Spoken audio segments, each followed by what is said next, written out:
नमस्कार, आप देख रहे हैं ब्रेकिंग बिहार। अभी हमारे साथ हैं राष्ट्रीय लोक जनशक्ति पार्टी के युवा के बिहार के प्रदेश अध्यक्ष उपेंद्र यादव। इनसे जानेंगे। उपेंद्र यादव ने राष्ट्रीय लोक जनशक्ति पार्टी के राष्ट्रीय अध्यक्ष पशुपति कुमार पारस और प्रदेश अध्यक्ष प्रिंस राज के निर्देश पर मोकामा और गोपालगंज जो 2 सीटों पर उपचुनाव हो रहा है, उसके लिए इन्होंने युवा और रालोसपा की एक कमेटी गठित की है। क्या कुछ है उपेंद्र जी कमेटी में?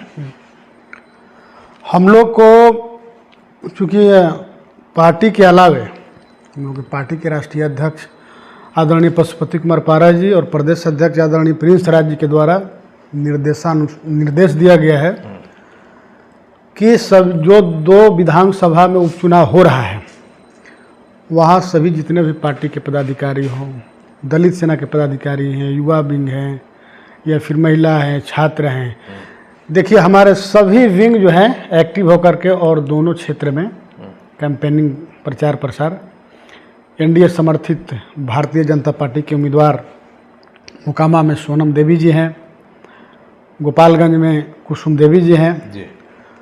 उन लोग के पक्ष में प्रचार प्रसार करना है।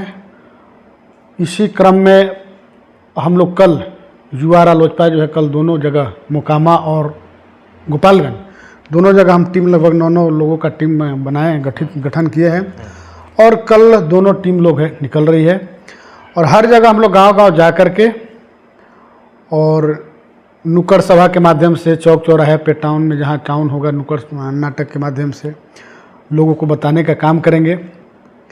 सरकार की जो योजना है उसको बताएंगे, क्योंकि वोट जो है गांव में बहुत लोग को जानकारी नहीं होती है जी। तो वोट विकास पे, आजकल वोट तो विकास पे मिल रहा है। मतलब अपने सरकार की नीतियों को आप जनता के बीच ले जाएंगे इन दिनों में जो बचा हुआ है चुनाव को लेकर। जो तो प्रचार प्रसार भी इसी के माध्यम से होगी कि आखिर हमें वोट क्यों देंगे, आखिर हम गठबंधन में हैं, एनडीए गठबंधन के साथ है, भारतीय जनता पार्टी के साथ राष्ट्रीय लोक जनशक्ति पार्टी कदम में कदम मिला करके हर जगह चल रही है। चाहे जो भी कार्यक्रम होता है हम लोग बढ़ चढ़ के उसमें हिस्सा लेते हैं। इस क्रम में दोनों चुनाव को हम लोग को चूंकि जीत तो तय ही है, लेकिन हम लोग चाहते हैं कि भारी मत से जीत का अंतर बहुत ज्यादा अंतर के लिए लड़ रहे हैं। लेकिन उपेंद्र जी जो बातें आ रही हैं, हम भी बराबर मोकामा जा रहे हैं कि ललन सिंह के तुलना में अनंत सिंह की पत्नी जो है नीलम देवी, उनका पलड़ा अभी के समय में आज के डेट में भारी लग रहा है।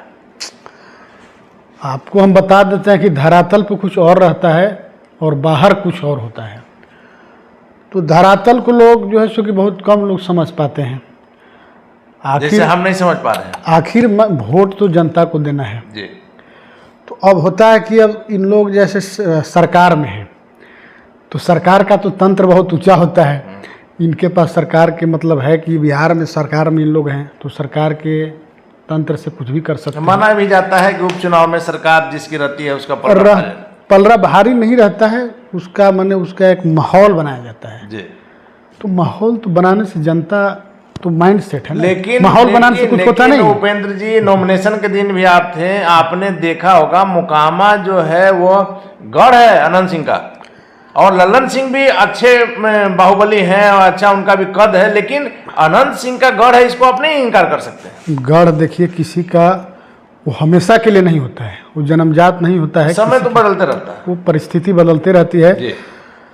समय जो है समय के अनुकूल सब चीज़ परिवर्तन होते रहता है। तो समय जिसका पहले था अब उस समय था। आदरणीय हम लोग के नेता हैं पार्टी में सूरज भान जी भी हैं, पार्टी के राष्ट्रीय उपाध्यक्ष सूरज भान जी भी वहीं के हैं। उनका विधायक रहे हैं, रिकॉर्ड वोटों से जीते हैं। तो वही बात हम करें कि वहाँ रहे हैं, बगल में वो सांसद रहे हैं मुंगेर से, उनकी पत्नी। तो कहने का मतलब है कि समय और परिस्थिति जो है सब बदलते रहती है, समय परिवर्तन होते रहता है, किसी का वो हमेशा के लिए नहीं होता है, जन्मजात नहीं होता है। मोकामा में इसलिए अभी वहाँ चूंकि कमल खिलने में कोई परेशानी नहीं है। धरातल पे आप जाके आप खुद सर्वे कीजिए, हम तो कहेंगे कि आप लोग जाइए और वहाँ के जनमानस से पूछिए। हम गए हैं, हमने बात किया। वोटिंग जो लोग करेंगे किस आधार पर करेंगे, वहाँ का मापदंड ही विकास। अनंत सिंह ने अब आनंद सिंह का छवि एक अलग है। ऐसे लोगों तक पकड़ बनाई है जिन तक कोई नहीं पहुंचा है, ऐसा नहीं है। ललन सिंह का भी अपना वजूद है, सूरजभान सिंह का भी मोकामा एरिया में है, लेकिन अनंत सिंह का टाल इलाका में जो वर्चस्व है, जो उनकी लोकप्रियता है, वो निश्चित तौर पर मेरी जानकारी में काफ़ी बेहतर है। अब देखिए, हम बता रहे हैं ना कि पहले समय कुछ और था, अब कुछ समय चेंजिंग हो गया है। अब जो है बाहुबली जो होते थे, अब उनको धीरे धीरे लोग दरकिनार कर रहे हैं। अनंत सिंह के जेल में रहने का फायदा आप लोगों को मिल रहा है क्या? सबसे कोई फर्क नहीं पड़ेगा। अब कहिएगा कि अनंत सिंह से बाहर रहे या जेल में, उससे कोई फर्क नहीं पड़ेगा। आदरणीय नीतीश कुमार जी, आदरणीय नीतीश कुमार जी हैं जी, उनका भी लगभग कहानी लगभग समापन की ओर है। तो उस गठबंधन में, अब तो गठबंधन देखिए 7 पार्टी का गठबंधन है, आप समझ लीजिए। और मिला जुला कर जब रिजल्ट आएगा तो अब खुद आपको पता चल जाएगा। जब रिजल्ट आएगा तो फिर आपसे हम बात करेंगे। लेकिन उपेंद्र जी, सूरजभान सिंह पूरी तरह से मैदान में उतर गए हैं, उनकी पत्नी भी अपनी गोतनी के पक्ष में आ गई हैं, और मोदी जी का चेहरा और मोदी जी का नाम तो आपके साथ है ही। इन्हीं सब बातों को लेकर आपका दावा है कि आप मोकामा का किला पता कर लेंगे। लड़ाई तो लड़ाई होती है ना, लड़ाई तो जब मैदान में उतर गए हैं तो उतरना ही पड़ता है। तो सब लोग उतर गए हैं, तो आप वही तो बताएं कि 7 पार्टियां उधर लड़ रही हैं। आपके मंत्री जी कहीं नजर नहीं आए, आपके प्रदेश अध्यक्ष कार्यक्रम लग रहा है प्रदेश अभी अध्यक्ष। लगेगा? हाँ, कार्यक्रम अभी तो चूंकि कल 17 तारीख था, कल ही स्कूटनी हुआ है, लास्ट कल हुआ है, कल सिंबल फाइनल हुआ है। तब इसके बाद कार्यक्रम दोनों जगह हमारे आदरणीय राष्ट्रीय अध्यक्ष पशुपति कुमार पारा जी का और आदरणीय प्रदेश अध्यक्ष प्रिंस राज जी का, दोनों लोग का, मोकामा और गोपालगंज दोनों जगह कार्यक्रम लगने वाला है। और कहीं कोई लड़ाई नहीं है। चलिए, कोई लड़ाई नहीं है। एक आखिरी सवाल आपसे कि जिस प्रकार से तेजस्वी यादव के राजनीतिक भविष्य को लेकर के तमाम तरह की अटकलें लगाई जा रही थी, वैसे में आज सीबीआई कोर्ट ने तेजस्वी यादव को न सिर्फ राहत दिया बल्कि कुछ हिदायत भी दिया, लेकिन किसी प्रकार की कोई कार्रवाई नहीं की। उनका जो जमानत की जो चल रहा था उसे कंटिन्यू रखा, जमानत को रद्द नहीं किया। हालांकि सीबीआई के अफसरों का जो दलील था उसे कोर्ट ने नहीं माना।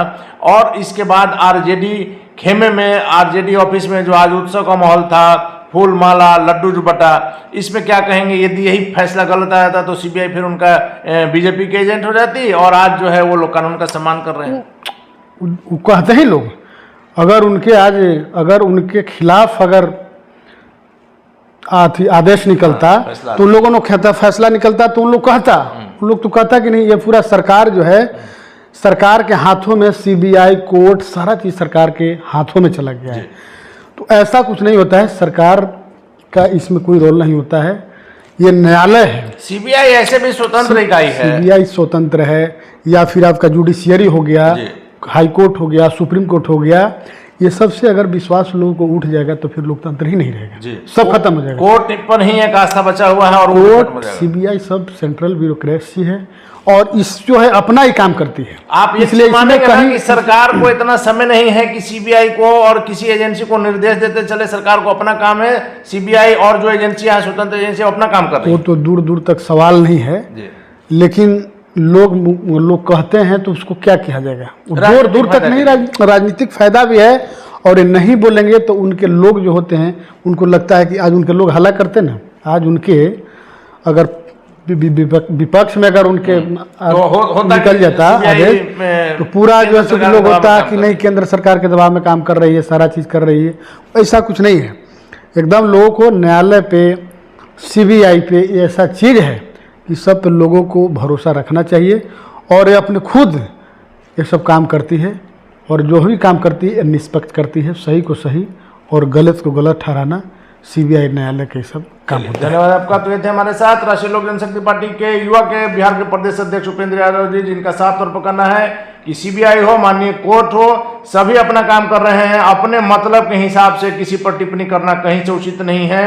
और मोकामा चुनाव को लेकर के उपेंद्र यादव का दावा है कि कहीं कोई लड़ाई नहीं है, इनकी जीत तय है, मोकामा में कमल ही खिलेगा। हालांकि इनके दावे में कितनी सच्चाई है, यह तो आने वाला वक्त बताएगा। फिलहाल आप बने रहे ब्रेकिंग वेब से।